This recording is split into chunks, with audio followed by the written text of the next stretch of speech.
Hello everyone. जैसा कि हमने पिछले लेक्चर में जो हमारा टॉप 250 एमसीक्यू सीरीज चल रहा है ना, टीचिंग एप्टीट्यूड का, उसमें हमने आपसे प्रॉमिस किया था कि जो भी टॉपिक नए आते जा रहे हैं या जो हमने नहीं पढ़े हैं उनके लिए हम सेपरेट वीडियो लाएंगे। तो उनमें से एक टॉपिक है जिसका नाम है फॉर्मेटिव और समेटिव असेसमेंट। तो आज हम इसको कवर करने वाले हैं, ठीक है जी।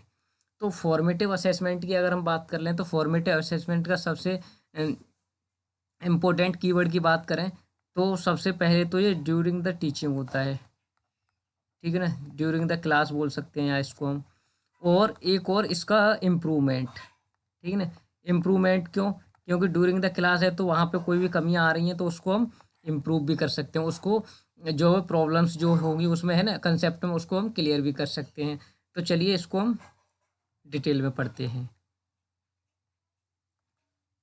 कि फॉर्मेटिव असेसमेंट का पर्पज क्या होता है। मॉनिटर करना स्टूडेंट की लर्निंग एंड प्रोवाइड करना उनको ऑनगोइंग फीडबैक। एक इसका कीवर्ड ये भी निकल के आता है कि फीडबैक प्रोवाइड करना, ठीक है जी। फीडबैक की बात भी इसी के अंदर आती है। तो देखो क्या है, मॉनिटर कर रहे हैं किसको, स्टूडेंट की लर्निंग को, और प्रोवाइड किया जा रहा है वहाँ पे feedback, ongoing feedback. Feedback provide किया जा रहा है उसके साथ to the staff and student. It assessment for learning, it is assessment for learning. Formative से आपको एक चीज याद रखनी है, इसमें क्या आ रहा है, फॉर। तो फॉर्मेटिव में फोर आ रहा है पहले, तो इससे हमें याद रखेंगे कि इसका एक ये भी हो जाता है कीवर्ड की असेसमेंट फॉर लर्निंग, यानी किसके लिए, लर्निंग के लिए, ठीक है ना। Assessment for learning. और पढ़ते हैं जी आगे। ये डिजाइन किया गया था एप्रोप्रिएशनली, इट हेल्प स्टूडेंट, स्टूडेंट की हेल्प के लिए आइडेंटिफाई करे वो अपनी देयर स्ट्रेंथ और वीकनेस, कि स्टूडेंट अपनी वीकनेस को और स्ट्रेंथ को आइडेंटिफाई कर सकें। तो ये किसके लिए है, ये हमारी लर्निंग के लिए होती है। लर्निंग की कैपेबिलिटी को हम एक तरीके से चेक कर सकें अपनी को, स्ट्रेंथ और वीकनेस को। ये इनेबल करता है स्टूडेंट को to improve their self regulatory skills, उनके सेल्फ स्किल्स को इम्प्रूव करने की बात भी फॉर्मेटिव असेसमेंट के अंदर की जाती है, कि इसमें सेल्फ स्किल जो होते हैं ना बंदे के खुद से करने के, उसमें इम्प्रूवमेंट देखने के लिए मिलता है यहाँ पे, ठीक है ना। So that they manage their education in a less haphazards fashion than commonly found, यानी कि यहाँ पे क्या है, इसको मैनेज करते हैं एजुकेशन में लेस हैपेजाइट्स फैशन में, ठीक है ना।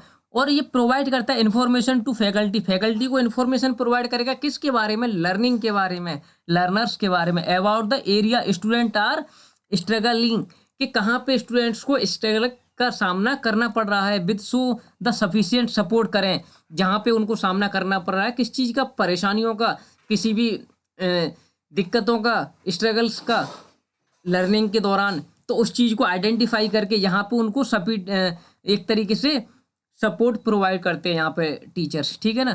Formative assessment can be tutor lead peer और सेल्फ असेसमेंट, इसको पीयर और सेल्फ असेसमेंट भी बोलते हैं। Formative assessment have low stake and usually can no grade, इसमें कोई ग्रेड की बात नहीं होती, ग्रेड की बात हमारी समेटिव में होती है, उसको हम नेक्स्ट स्लाइड पे पढ़ेंगे, ठीक है ना। which in some instant may discourage student from doing task and fully engage with it। तो इसके keyword during the class, improvement, feedback, assessment for learning, ठीक है जी। इसके डिफरेंस और अच्छे से क्लियर होगा। अब पढ़ लेते हैं हम पहले समेटिव असेसमेंट। तो समेटिव असेसमेंट का goal of summative assessment is to evaluate the student learning. देखो स्टूडेंट की लर्निंग के लिए तो वो भी था, है ना, लर्निंग, लेकिन वो फॉर लर्निंग था, फॉर लर्निंग था। एट द एंड अगर हम इसकी बात करें, student learning at the end an instructional unit,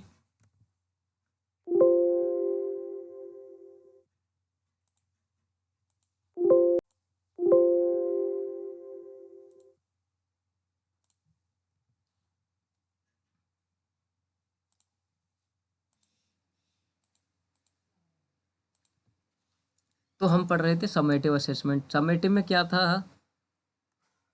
कि learning at the end of instructional unit by comparing it against some standard और बेंचमार्क। कहने का मतलब क्या हो गया, समेटिव में एक चीज़ याद रखना, समेटिव यानी कि किसी चीज़ को सबमिट करना। सबमिट कब करते हैं हम, लास्ट में सबमिट करते हैं। सबमिट कब करते हैं, लास्ट में सबमिट करते हैं। तो वहाँ पे क्या चीज़ चेक करना चाह रहे हैं हम, एक तरीके से देखो इंस्ट्रक्शनल का मतलब क्या होगा, जो भी टीचर लेक्चर वगैरह दे रहा था उसके एंड की बात होगी ना, एंड ऑफ इंस्ट्रक्शनल।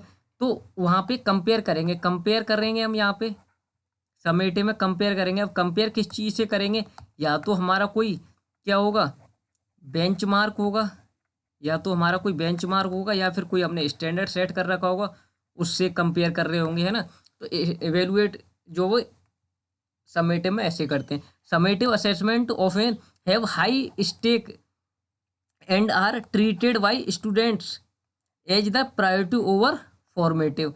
ये कि फॉर्मेटिव से आगे जाने की कोशिश जो वो समेटिव में की जाती है, यानी फॉर्मेटिव से होकर हम कहाँ पे जाते हैं, समेटिव पे जाते हैं, ठीक है जी। तो feedback from summative assessment can be use formatively by both student और faculty to guide their efforts and activity in the subsequent courses। के कोर्सेज जहाँ पे एक तरीके से ख़त्म वगैरह कोर्सेज के एंड में जो ग्रेडेड वगैरह जो नंबर वगैरह दे दिए जाते हैं ना, वो हमारे समेटिव का ही जो है वो पार्ट बनते हैं, ठीक है जी। अब अगर हम इसका डिफरेंस करते हैं तो वहाँ से और अच्छा क्लियर हो जाएगा। ये देखो फॉर्मेटिव में हमने क्या पढ़ा कि हेल्प करता है स्टूडेंट को लर्न करने में और प्रैक्टिसेस में। क्योंकि देखो ये ड्यूरिंग द क्लास है, ड्यूरिंग द लर्निंग एक तरीके से बोल सकते हैं हम। तो जो भी उनको परेशानी आ रही है, जो भी उनको एक तरीके से स्ट्रगल का सामना करना पड़ रहा है, तो वहाँ पे इनको हेल्प कर सकते हैं हम, है ना। कोई डिफिकल्टी आ रही है उसको दूर कर सकते हैं। बट समेटिव की अगर हम बात करें तो एक एसेस करते हैं हम स्टूडेंट की परफॉर्मेंस को, कैसे कि या तो कोई हमने बेंचमार्क सेट कर रखा होगा या हमने कोई स्टैंडर्ड सेट कर रखा होगा, उससे देखेंगे हम। ये कब होती है, थ्रू आउट द कोर्स, ये कोर्स के दौरान होती है। और ये after and the instructional period, जहाँ पे हमारी टीचिंग ख़त्म हो जाती है ना, वहाँ पे इसका काम शुरू होता है। अब ये क्यों होती है फॉर्मेटिव, कि ये आइडेंटिफाई करती है गैप्स को और इम्प्रूव करती है लर्निंग को, कि जो भी डिफ़िकल्टी आ रही हैं, जो भी गैप्स हैं, उनको इम्प्रूव कर सके, उनको प्रॉब्लम्स का हम जो है वो निदान कर सकें वहाँ पे। और समेटिव को क्या क्यों किया जाता है कि collective evidence of student knowledge skill और प्रोफिशिएंसी को चेक करने के लिए, जब एंड में हम करते हैं ना कि कितना उन्होंने अचीव कर पाया, उस चीज़ की बात जो वो समेटिव में होती है। ये कैसे की जाएगी formative, approach the support specific student needs, कि जो भी नीड है उनकी स्टूडेंट्स की, उनको सपोर्ट प्रोवाइड करना एक तरीके से, है ना। और समेटिव की बात करें हम तो एग्जिस्टिंग लर्निंग जो हमने कराई है ना उनको, उसका कम्युलेटिव असेसमेंट करना एक तरीके से, है ना, कोई असेस करना है कि कितना वो उन्होंने अचीव कर पाया। और देखते हैं डिफरेंस, ये कब होता है, ड्यूरिंग द लर्निंग प्रोसेस होता है, और ये end of the learning process होता है हमारा समेटिव। फॉर्मेटिव की बात करें तो ये टीचर्स को अलाउ करता है and student to pivot their strength और मिड स्ट्रीम, ठीक है ना, मिड स्ट्रीम के बीच की बात होगी, और स्ट्रेटजी वगैरह जो वो फॉर्मेटिव में आ जाएगी। अब समेटिव की बात करें तो ये प्रोवाइड करेगा क्या, फाइनल इवेल्युएशन ऑफ नॉलेज और स्किल के, फाइनल इवेल्युएशन करेगा ये नॉलेज और स्किल्स का। और अगर हम यहाँ पे बात करें तो नॉलेज और स्किल को अगर हम देखें तो यहाँ पे जो कमियाँ आ रही हैं उनको हम यहाँ पे ड्यूरिंग द क्लास में कवर करते जाएंगे। जब एंड ऑफ द पीरियड बात होगी ना, तो वहाँ पे हम देखेंगे कितना हमने अचीव कर पाया, ठीक है। ये आइडेंटिफाई करती है एरिया ऑफ इम्प्रूवमेंट, ये कीवर्ड बताया ना मैंने, एरिया ऑफ इम्प्रूवमेंट की बात को फॉर्मेटिव में देखा जाता है। और high stake testing that often involve ranking, जो रैंकिंग दी जाती है वो कहाँ पे दी जाएगी, समेटिव में दी जाएगी स्टूडेंट्स को, ठीक है ना। अब ये अपॉर्चुनिटी प्रोवाइड करता है स्टूडेंट्स को इम्प्लीमेंट फीडबैक को, है ना। फीडबैक कहाँ पे मिलेगा हमें, फॉर्मेटिव में। और ये ग्रेड्स की बात देखो, हमने पिछली स्लाइड में देखा था ना जब इसके डेफिनेशन पढ़ रहे थे हम, कि ग्रेड्स की बात कहाँ पे होगी, समेटिव में होगी। ग्रेड्स की बात हमारी फॉर्मेटिव में नहीं होती। और पढ़ लेते हैं, ये स्टेट असेसमेंट होता है हमारा, डिस्ट्रिक्ट बेंचमार्क होता है, एंड ऑफ द यूनिट होता है, ना कि एंड ऑफ द कोर्स, या फिर बोल सके हम एंड ऑफ द पीरियड। ये एंड ऑफ द यूनिट होता है कि हर एक यूनिट के ख़त्म होने के बाद हम उनकी परफॉर्मेंस को, उनकी प्रॉब्लम्स को देख सकते हैं कि क्या उनको कोई दिक्कत का सामना तो नहीं करना पड़ा। टर्म असेसमेंट भी आ जाता है, स्टैंडर्ड बेस्ड असेसमेंट भी आ जाता है। अब अगर हम फॉर्मेटिव, ये समेटिव है हमारा, है ना, कि district benchmark end of the unit, हाँ सी, ठीक है ना, और स्टैंडर्ड से कंपेयर करेंगे तो ये जो समेटिव हो गया हमारा स्टेट असेसमेंट।